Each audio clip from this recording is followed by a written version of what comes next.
Hello friends, நம்ம இன்றைக்கி இந்த வீடியோவில் என்ன பார்க்க போகிறோம்னு பார்த்தீங்கன்னா 14 வீல் அசோக் லேலண்ட் BS6 அந்த லாரியோட ஒரு தமிழ்நாட்டிலேருந்து மும்பை மகாராஷ்டிரா மாநிலம் வரைக்கும் போயிட்டு வந்து ஒரு ட்ரிப்போட வரவு செலவு கணக்கை தான் நம்ம இன்றைக்கி இந்த வீடியோவில் பார்க்க போகிறோம்.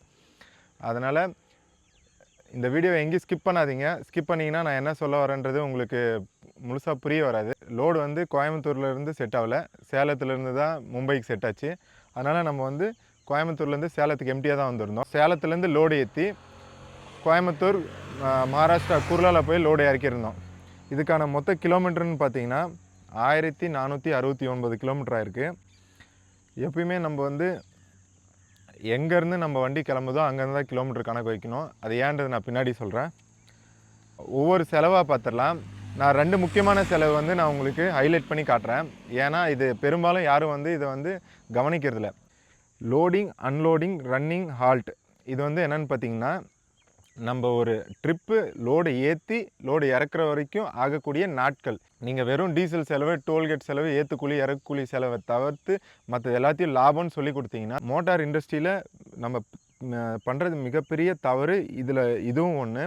இதை நம்ம எப்போல்லாம் ட்ரிப் ஷீட்டில் இதோட செலவை கழிச்சிட்டு தான் நம்ம எழுதணும். அப்போ தான் இந்த தொழில் பண்ணும்போது நம்மளுக்கு உண்மையிலே எவ்வளோ பெனிஃபிட் ஆகிருக்கு, எவ்வளோ ப்ராஃபிட் வந்திருக்குன்றது நிகர லாபத்தை நம்ம கண்டுபிடிக்க முடியும். இதை வந்து 2 நாள் ஆல்ட் ஆகிருக்கு. ஒரு நாள் லோடு ஏற்றிருக்கோம், அன்றைக்கே லோடு ஏற்றி கிளம்பி அதுக்கு அடுத்த நாள் ஒரு நாள் ஓட்டி 3ஆவது நாள் காலைல இறக்கியிருக்கோம்.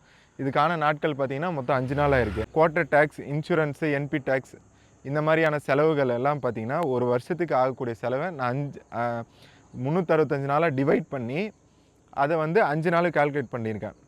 இது வந்து ஒரு நாளைக்கு 450 ரூபா செலவாகுது. 5 நாளுக்கு பார்த்தீங்கன்னா 2250 ரூபா செலவாயிருக்கு. அடுத்தது வந்து டயர் தேய்மானம். டயர் தேய்மானம் பார்த்தீங்கன்னா ஒரு கிலோமீட்டருக்கு வந்து நான் ஆவரேஜாக ₹2.42 எடுத்திருக்கேன். 1469 கிலோமீட்டர் ஓடி இருக்குது. இதுக்கு வந்து பார்த்திங்கன்னா 3554 ரூபா செலவாயிருக்கு. அதாவது நான் சொன்ன 2 முக்கியமான செலவுகள் ட்ரிப் ஷீட்டில் எழுதாத செலவுகள் பார்த்திங்கன்னா இந்த 2 செலவுகள் தான் வருது. நம்ம ஓனர் கம் டிரைவராக இருந்தாலும் சரி, இல்லை ஒரு டிரைவரை வச்சு நம்ம தொழில் பண்ணிகிட்டு இருந்தாலும் சரி, இந்த ட்ரிப் ஷீட்டில் கண்டிப்பாக இந்த 2 செலவையும் மைனஸ் பண்ணி அவங்களுக்கு நம்ம ட்ரிப் ஷீட்டை காட்டும் போது தான் உண்மையிலே வண்டிக்கு மீதி எவ்வளோ ஆகுது, நம்ம இன்னும் பெட்டராக எப்படி பர்ஃபார்ம் பண்ணலாம் அப்படின்றத அவங்க திங்க் பண்ணுவாங்க. நம்ம எப்போ இதை அவங்களுக்கும் இதை விழிப்புணர்வு படுத்தாமல் நம்ம வண்டிக்கு மீதி ஆகலைன்னும் போது அவங்களுக்கு புரியாது ஏன் மீதி ஆகலை, எங்கே மீதி ஆகலைன்றது அவங்களுக்கு புரியாது. மைலேஜ் அப்புறம் டீசல் செலவு பார்த்துடலாம். லோடு வெயிட் பார்த்திங்கன்னா வெறும் 5 டன்னு தான். மொத்த கிலோமீட்டர் பார்த்திங்கன்னா 1469 கிலோமீட்டர் ஓடி இருக்குது. அதுக்கு 326 லிட்டர் டீசல் பிடிச்சிருக்கு. மைலேஜ் பார்த்திங்கன்னா 4.5 ஒரு லிட்டருக்கான மைலேஜ் வந்திருக்கு. இப்போ வந்து டீசல் பார்த்திங்கன்னா 326 லிட்டரு பிடிச்சதுக்கு 91 ரூபா 40 காசு கணக்கு போட்டால் 29,837 ரூபா மொத்த டீசல் செலவு. அதாவது நம்ம கோயம்புத்தூர்லேருந்து எம்டியாக சேலத்துக்கு வந்து சேலத்துலேருந்து மும்பை குர்லாவில் போய் லோடு இறக்கணும் வரைக்கும் நம்மளுக்கு இந்த செலவு. சேலம் டு மும்பை வாடகை பார்த்திங்கன்னா 65,000 ரூபா வாடகை. இதில் மொத்த செலவு வந்து 63,538 ரூபா செலவு மட்டும் ஆயிருக்கு. இதில் வந்து டீசல் வந்து பார்த்திங்கன்னா 29,837 ரூபா இருக்குது. டோல் வந்து 13,160 ரூபா இருக்குது. டிரைவர் சேலரி பார்த்திங்கன்னா 8,612 ரூபா இருக்குது. ஆர்டிஓ 3,700 ரூபா இருக்குது. டயர் தேய்மானம் 3,554 ரூபா இருக்குது. டேக்ஸு, என்பி, இன்சூரன்ஸ் எக்ஸட்ரா இது வந்து 2,250 ரூபா இருக்குது. கமிஷன் மட்டும் 1,625 ரூபா இருக்குது. இதர செலவுகள் அது வந்து 600 ரூபா இருக்குது. லோடிங் அண்ட் அன்லோடிங் அது வந்து எந்த செலவும் கிடையாது. ஏற்றுக்கூலி இறக்குக்கூலி இந்த லோடில் எதுவும் கிடையாது. இதில் நம்மளுக்கு வந்து ப்ராஃபிட்டாக பார்த்திங்கன்னா 1,462 ரூபா வந்திருக்கு. அதாவது மொத்த வாடகையில் நம்மளுக்கு வந்து 2.25% தான் நம்மளுக்கு வந்து ப்ராஃபிட்டே ஜென்ரேட் ஆகிருக்கு இந்த ட்ரிப்பில். அடுத்தது வந்து நம்ம அங்கே லோடை இறக்கிட்டு நேராக நம்ம வந்து தலோஜா வந்துட்டோம். தலோஜாவிலேருந்து திருச்செங்கோடுக்கு நம்ம லோடு ஏற்றிருந்தோம். இது வந்து பார்த்திங்கன்னா மெட்டீரியல் வந்து 50 கிலோ பவுடர் பேகு. இதுக்கு வந்து மொத்தம் வந்து 1,360 கிலோமீட்டர் வண்டி ஓட்டியிருக்கோம். மைலேஜ், டீசல் செலவு பார்த்துடலாம்.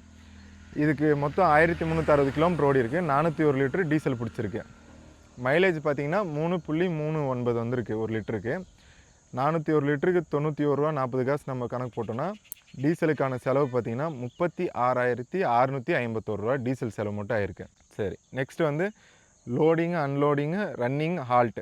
இது வந்து எத்தனை நாள் ஆயிருக்குன்னா 2 நாள் ஹால்ட் ஆகிருக்கு. ஒரு நாள் ஏற்றக்கூடிய இடத்துல போய் ஹால்ட் ஆகிருக்கு. அதுக்கு அடுத்த நாள் லோடு ஏற்றிருக்கோம். அதுக்கு அடுத்த நாள் வண்டி ஓட்டியிருக்கோம். 3வது நாள் காலையில் வந்து பாயிண்ட்டுக்கு வந்துட்டோம். ஆனால் அன்றைக்கி இறக்கல, 4வது நாள் இறக்கியிருக்காங்க. மொத்தம் இதுக்கு வந்து 7 நாட்கள் ஆயிருக்கு. இப்போ இந்த 7 நாட்களுக்கு கம்பல்சரி எக்ஸ்பென்சஸ் 450 ரூபா கணக்கு போட்டோன்னா 3150 ரூபா வருது. டயர் தேய்மான செலவு பார்த்திங்கன்னா 2 ரூபா 42 காசு கணக்கு போட்டோன்னா 1360 கிலோமீட்டருக்கு 3291 ரூபா செலவாயிருக்கு. அடுத்தது வந்து தலோஜா டு திருச்செங்கோடு வாடகை என்னன்னு பார்த்தீங்கன்னா 1,03,500 ரூபா வாடகை. இதுக்கான மொத்த செலவு பார்த்திங்கன்னா 80,223 ரூபா செலவாயிருக்கு. இப்போது டீசல் செலவு ஒவ்வொரு செலவாக பார்த்துடலாம். டீசல் செலவு வந்து 36,651 ரூபா இருக்குது. டோல் செலவு பார்த்திங்கன்னா 12,490 ரூபா இருக்குது. டிரைவர் சேலரி பார்த்திங்கன்னா 13,196 ரூபா இருக்குது. ஆர்டிஓ பார்த்திங்கன்னா 2,210 ரூபா இருக்குது. டயர் தேய்மானம் பார்த்திங்கன்னா 3,291 ரூபா இருக்குது. டேக்ஸ், என்பி, இன்சூரன்ஸ் இந்த மாதிரியான செலவு பார்த்திங்கன்னா 3,150 ரூபா இருக்குது. கமிஷன் பார்த்திங்கன்னா 3,105 ரூபா இருக்குது. இதர செலவுகள் 3,990 ரூபா இருக்குது. இந்த இதர செலவுகள் பார்த்திங்கன்னா இந்த ட்ரிப்புக்கு BS6 வண்டிக்கு கொஞ்சம் அதிகம் மாதிரி உங்களுக்கு தெரியும். இது என்னென்னு பார்த்திங்கன்னா இந்த நம்ம ஏற்றின லோடு வந்து ஃபயர் என்டாஸ்மெண்ட்டுன்னு சொல்லி அது பண்ணியிருக்கணும் அப்படின்னு சொல்லி நம்மளுக்கு புதுசாக பண்ண வச்சாங்க. அது ஒரு 1,800 ரூபா. அதுக்கப்புறம் பார்த்திங்கன்னா போலீஸ் வெரிஃபிகேஷன் சொல்லி அது ஒரு 700 ரூபா. ஏற்று கூலி இறக்கு கூலி பார்த்திங்கன்னா மொத்தமாக 2,150 ரூபா இருக்குது. சரி, ஓகே. இதில் நம்ம எவ்வளோ ப்ராஃபிட் ஜென்ரேட் பண்ணியிருக்கோன்னா 23,277 ரூபா வந்திருக்கு. அதாவது 22.5% வந்திருக்கு. வந்ததுக்கான ப்ராஃபிட் எவ்வளோன்னு பார்த்துட்டோம். இப்போ அப் அண்ட் டவுனுக்கு எவ்வளோ ப்ராஃபிட் வந்திருக்குன்னு பார்க்கலாம். இப்போ சேலம்லேருந்து மும்பை வந்ததுக்கு 1,462 ரூபா ப்ராஃபிட் வந்துருந்தது. மும்பை டு திருச்செங்கோடு வந்து 23,277 ரூபா ப்ராஃபிட் வந்துருந்தது. அப் அண்ட் டவுன்னு பார்த்தீங்கன்னா 24,739 ரூபா, கிட்டத்தட்ட 25,000 ரூபா ப்ராஃபிட் வந்திருக்கு. அப்போ மாதத்தில் 3 ட்ரிப் ஓடினா கூட 75,000 ரூபா வந்துடும் அப்படின்னு நம்ம கணக்கு போடுவோம். ஆனால் நம்ம நினைக்கிற மாதிரி டிரான்ஸ்போர்ட் இண்டஸ்ட்ரியில் எதுவுமே நம்ம வந்து கெஸ் பண்ண முடியாது. நம்ம ஒரு மாதிரி நினைப்போம், அது ஒரு மாதிரி வந்து ட்ரிப் ஆகிட்டுருக்கோம். இதுக்கு வந்து 12 நாட்கள் ஆயிருக்கு. இப்போ இந்த 24,739 ரூபா நம்ம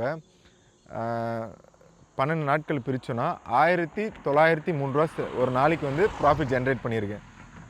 இதுவே நம்ம ஒரு மாதத்துக்காக இதை கன்வெர்ட் பண்ணோன்னா 57,090 ரூபா நம்மளுக்கு ப்ராஃபிட் ஜென்ரேட் ஆகுது. ஆனால் நம்மளோட மந்த்லி இஎம்ஐ எவ்வளோன்னு பார்த்தீங்கன்னா 75,555 ரூபா வருது. இது வந்து ஒரு அப்ராக்சிமேட்டாக, அதாவது இன்றைக்கி நீங்கள் ஒரு 14 வீல் வண்டி போடுறீங்க, அதுக்கு வந்து இஎம்ஐ ஒரு 10 லட்ச ரூபாய் இனிஷியலாக நீங்கள் இன்வெஸ்ட்மெண்ட் பண்ணி இஎம்ஐ போட்டால் ஒரு 6 வருஷத்துக்கு நீங்கள் இஎம்ஐயாக போட்டிங்கன்னா எவ்வளோ ப்ராஃபிட் வரும்ன்றத நான் உங்களுக்கு வந்து ஒரு அப்ராக்சிமேட்டாக நான் போட்டிருக்கேன். இஎம்ஐ வந்து மந்த்லி ரீஇன்வெஸ்ட்மெண்ட் எவ்வளோ பண்ணணும். இப்போ 75,000 ரூபா நம்ம வந்து இஎம்ஐ வருது. ஆனால் நம்மளுக்கு வந்து வண்டி வந்து ப்ராஃபிட் எல்லா செலவும் போனதுக்கப்புறம் 57,090 ரூபா நம்மளுக்கு ஜென்ரேட் பண்ணுதுன்னு வச்சுக்கோங்க. அப்போது நம்ம மந்த்லி ரீஇன்வெஸ்ட்மெண்ட் எவ்வளோ பண்ணணும் அப்படின்னு பார்த்தீங்கன்னா, இந்த மாதம் இப்போ இந்த ஒரு ட்ரிப் போயிட்டு வந்த கணக்குப்படி 18,450 ரூபா நம்ம ரீஇன்வெஸ்ட்மெண்ட் பண்ணணும். எத்தனை மாதத்துக்கு? 72 மாதத்துக்கு. ஆனால் இது மார்க்கெட் இதே மாதிரி இருக்குமான்னு கேட்டால் இதை விட இன்னும் பெட்டராகவும் பர்ஃபார்ம் பண்ணலாம், இல்லை இதை விட இன்னும் லோவஸ்ட்டாக கூட பர்ஃபார்ம் பண்ணலாம். சரி, இப்போ வந்து நம்ம 6 வருஷத்துக்கு இதே போல் மாதம் 18,450 ரூபா நம்ம ரீஇன்வெஸ்ட்மெண்ட் பண்ணுறோன்னு வைங்க. இப்போ நம்ம எவ்வளோ டோட்டலாக ரீஇன்வெஸ்ட்மெண்ட் பண்ணியிருப்போம்னா 6 வருஷத்தில் 13,28,400 ரூபா நம்ம டோட்டலாக ரீஇன்வெஸ்ட்மெண்ட் பண்ணியிருப்போம். அது கூட இந்த 10 லட்ச ரூபா இனிஷியல் இன்வெஸ்ட்மெண்ட் நம்ம ஆல்ரெடி பண்ணியிருக்கோம். அது ரெண்டுத்தையும் சேர்த்துனா நம்மளுக்கு வந்து டோட்டலாக இன்வெஸ்ட்மெண்ட் எவ்வளோ பண்ணியிருப்போம்னா 23,28,400 ரூபா நம்ம வந்து டோட்டலாக ரீஇன்வெஸ்ட்மெண்ட் பண்ணியிருப்போம். இப்போ இது கூட நம்ம இந்த 10 லட்ச ரூபா நம்ம ஆல்ரெடி நம்ம ரீஇன்வெஸ்ட்மெண்ட் பண்ணியிருக்கோம். அதுக்கு நம்ம ஒரு லோவஸ்ட் அமௌண்ட்டாக ஒரு பேங்க்கில் ஃபிக்ஸட் டெபாசிட் போட்டால் எவ்வளோ கொடுப்பாங்களோ அது மாதிரி ஒரு 60 பைசே இன்ட்ரெஸ்ட்டுக்கு நம்ம கால்குலேட் பண்ணோன்னா அதுக்கு வரக்கூடிய இன்ட்ரெஸ்ட் பார்த்திங்கன்னா 6 வருஷத்துக்கு 4,32,000 ரூபா நம்மளுக்கு இன்ட்ரெஸ்ட் மட்டும் வருது. ஸோ இப்போ நம்ம இந்த 23,28,400 ரூபாயும் இந்த 4,32,000 நம்ம கால்குலேட் பண்ணோம்னா 27,60,400 ரூபா நம்மளுக்கு வந்து டோட்டல் இன்வெஸ்ட்மெண்ட்டாக ஆகுது. இப்போ டோட்டல் இன்வெஸ்ட்மெண்ட் எல்லாம் பண்ணியாச்சு. இப்போ நம்ம இந்த பிஸ்னஸ் வந்து நம்ம ப்ராஃபிட்டா இல்லை லாஸா அப்படின்னு இன்னும் நம்ம ஃபர்தராக எப்படி நம்ம டிசைட் பண்ணுறது அப்படின்னு பார்த்தீங்கன்னா, இப்போ இந்த வண்டி வந்து நம்ம ஒரு 6 வருஷத்துக்கு அப்புறம் ஒரு 30 லட்ச ரூபாய்க்கு நம்ம சேல் பண்ணுறோம்னு வச்சுக்கோங்க. இப்போ 30 லட்ச ரூபாய்க்கு சேல் பண்ணோன்னா, நம்ம டோட்டல் இன்வெஸ்ட்மெண்ட்டு நம்ம போட்ட 10 லட்ச ரூபாய்க்கான இன்ட்ரெஸ்ட்டு அதெல்லாம் கால்குலேட் பண்ணால் கூட 2,27,60,400 ஆகுது. 6 வருஷத்துக்கு அப்புறம் அது வண்டி இன்னும் ஒரு 1 லட்சம் 2 லட்சம் கூட குறைய கூட விற்கலாம். அந்த வண்டியோட கண்டிஷன் அன்னைக்கு மார்க்கெட்டு, அதாவது டிரான்ஸ்போர்ட் இண்டஸ்ட்ரி அன்னைக்கு எப்படி இருக்குது, அன்னைக்கோட க்ரோத் எப்படி இருக்குன்றத பொறுத்து நம்ம வந்து அன்னைக்கு அதை கால்குலேட் பண்ணலாம். ஆனால் ஒரு அப்ராக்சிமேட்டாக நம்ம ஒரு புரிதலுக்காக ஒரு 30 லட்ச ரூபா அப்ராக்சிமேட்டாக 6 வருஷம் கழித்து விற்றாலும் கூட 27,60,400 நம்ம இன்வெஸ்ட்மெண்ட் பண்ணியிருக்கோம் டோட்டலாக இன்ட்ரெஸ்ட் எல்லாம் சேர்த்து. இப்போ நமக்கு ப்ராஃபிட்டாக எவ்வளோ வருதுன்னா 2,39,600 நம்மளுக்கு வந்து 6 வருஷத்துக்கான ப்ராஃபிட்டாக வருது.